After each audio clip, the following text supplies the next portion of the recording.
Yeah, I don't remember a time when I wasn't building playgrounds. I was always building stuff for play. I grew up in the country, so we could dig holes, and I built tree houses that were 30 feet in the air. It scared my parents to death, but I wish kids had that freedom now.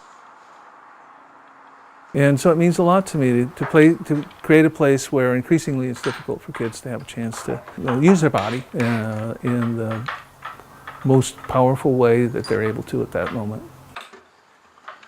What does it mean to me to be a play designer? It gives my life meaning.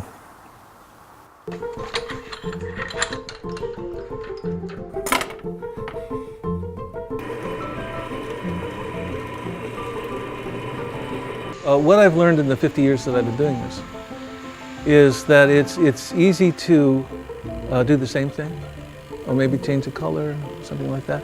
What's hard, and we're talking about play now, play predates humanity. So you're dealing with something that's really old and has a lot of history in it.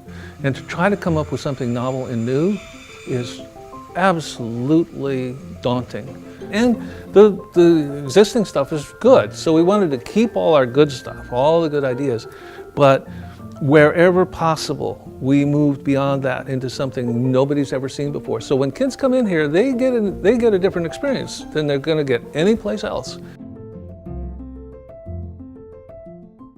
I design for failure, and I think that's the big difference. I want to have kids fail a lot.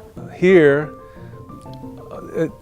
kids can throw themselves off the top of this and get up and laugh and run off. So failure actually produces learning. It produces incentive. It's a funny phenomenon.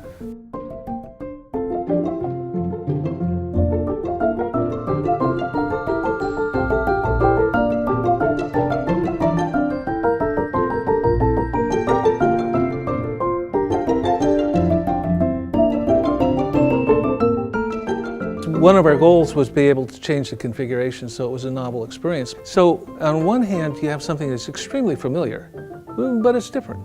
So it re-engages. The term I use is complexification. You can complexify a space simply by changing the orientation of the pieces, where the horizontal ladder used to be up here, and now it's down here, and now it's something else, an entirely different experience.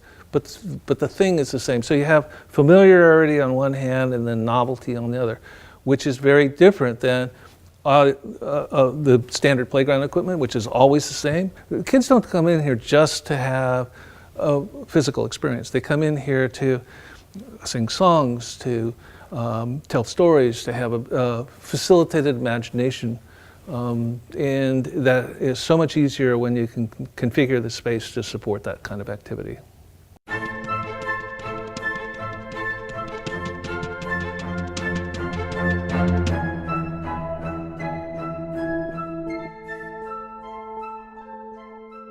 Play is driven by biology, and there are certain patterns to that, and that's why I use the term primal. First experience a child has is mother this close, right, face.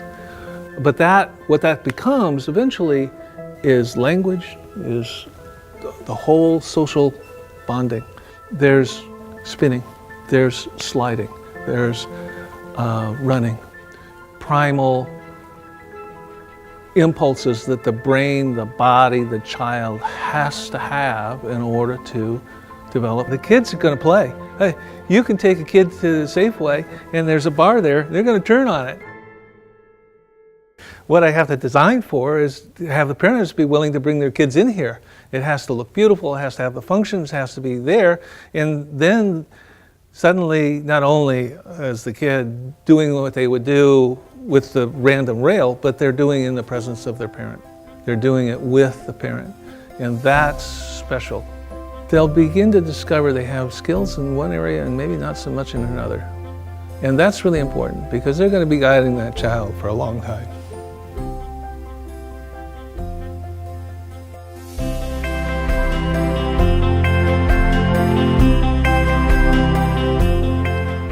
Our clients are really interested in a lifestyle, They want to be known as looking for the best.